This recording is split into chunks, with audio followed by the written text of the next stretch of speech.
Welcome to the Shikasa Boo Motor channel. This channel provides easy-to-understand explanations of car mechanisms. In this video, we'll break down the design and operation of the Otto, Atkinson, and Miller cycles. We'll also compare the Otto and Miller engines used in the previous generation Toyota Corolla, and finally, reveal the secret behind the high compression ratio. Automakers' specification sheets often describe the engines, used in hybrid vehicles, as either Atkinson-cycle engines or Miller-cycle engines. What exactly makes these engines different from conventional engines? What's the difference between the Atkinson-cycle and the Miller-cycle? In fact, strictly speaking, the engines used in hybrid vehicles are neither Atkinson-cycle nor Miller-cycle engines. So, what's the story behind that?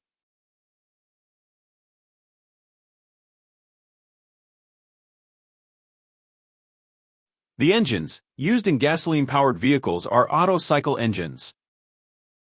However, they are not normally called Otto-cycle engines unless they are being compared with Atkinson or Miller-cycle engines.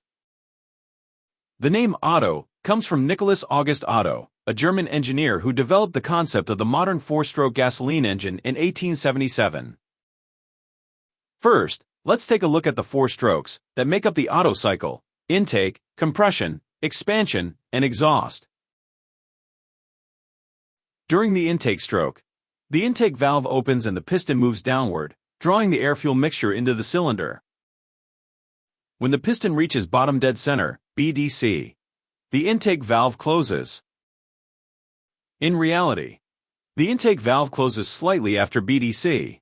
However, to keep things simple, we'll assume it closes right at BDC in this video. As the piston moves upward, the air-fuel mixture is compressed. This is the compression stroke. As the piston approaches top dead center, TDC, the spark plug ignites the compressed air-fuel mixture, causing it to combust and expand rapidly. As the combustion gases expand, they push the piston downward. This is the expansion stroke. When the piston reaches BDC, the exhaust valve opens. As the piston moves upward, the combustion gases are pushed out of the cylinder. This is the exhaust stroke. Once the piston reaches TDC, the exhaust valve closes as the intake valve opens, and the next cycle begins.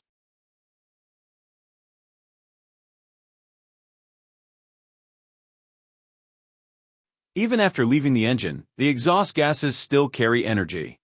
They can drive the turbine of a turbocharger, warm the catalytic converter in the exhaust after-treatment system, and ultimately produce the exhaust note that enthusiasts love.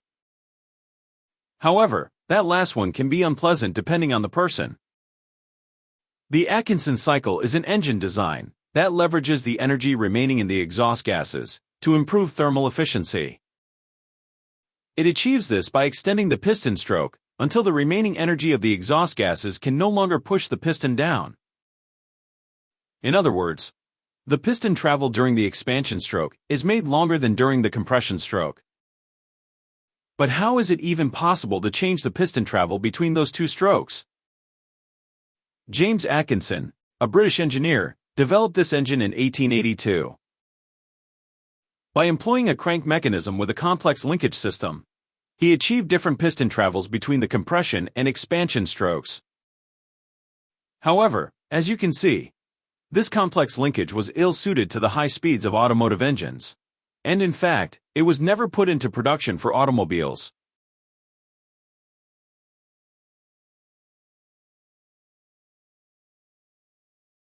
Ralph Miller was an American who obtained a patent for the Miller cycle engine in 1957. The engine on the left is an Otto-cycle engine, and the one on the right is a Miller cycle engine. Can you spot the difference? Let's slow it down. During the intake stroke in the Otto-cycle engine, the intake valve closes as the piston reaches BDC. In contrast, in the Miller cycle engine, the intake valve remains open for a while after the piston begins to move upward. In other words, the Miller cycle pushes some of the intake air back into the intake port.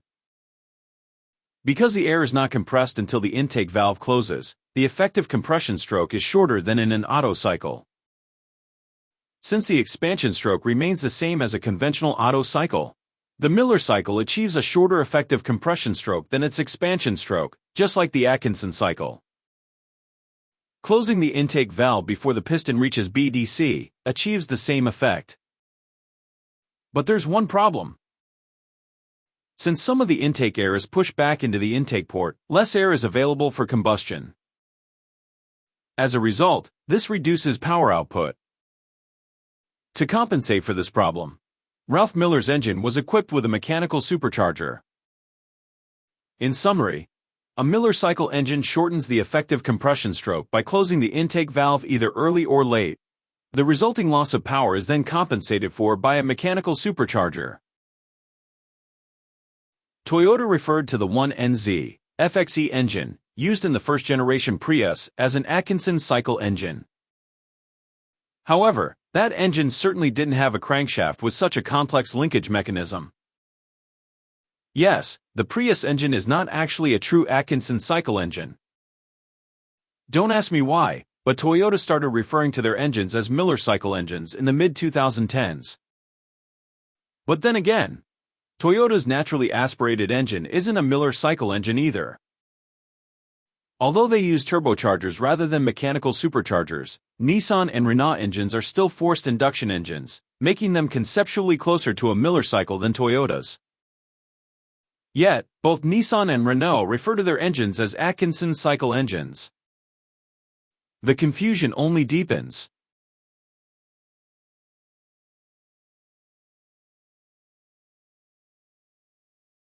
In a previous generation of the Toyota Corolla, depending on the market, both hybrid and gasoline-powered variants were offered, equipped with Miller cycle and Otto-cycle versions of the same engine respectively.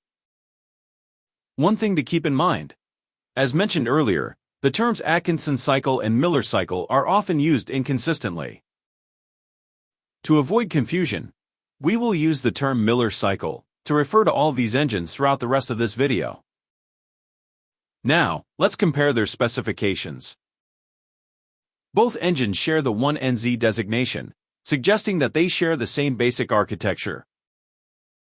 Their bore, stroke, and displacement are also the same. Despite being a Miller cycle engine, the 1NZ FXE is not supercharged, resulting in lower peak power and torque. In a hybrid vehicle, the highly efficient gasoline engine is used during cruising, while the electric motor provides additional power whenever strong acceleration is required. In other words, rather than relying on a supercharger, a hybrid vehicle uses an electric motor to compensate for the Miller cycle engine's lower output. Now, how about their fuel economy? This graph shows the WLTC fuel economy ratings in kilometers per liter, so a higher number indicates better fuel efficiency. As you can see, the combination of a Miller cycle engine and electric motor delivers outstanding fuel economy.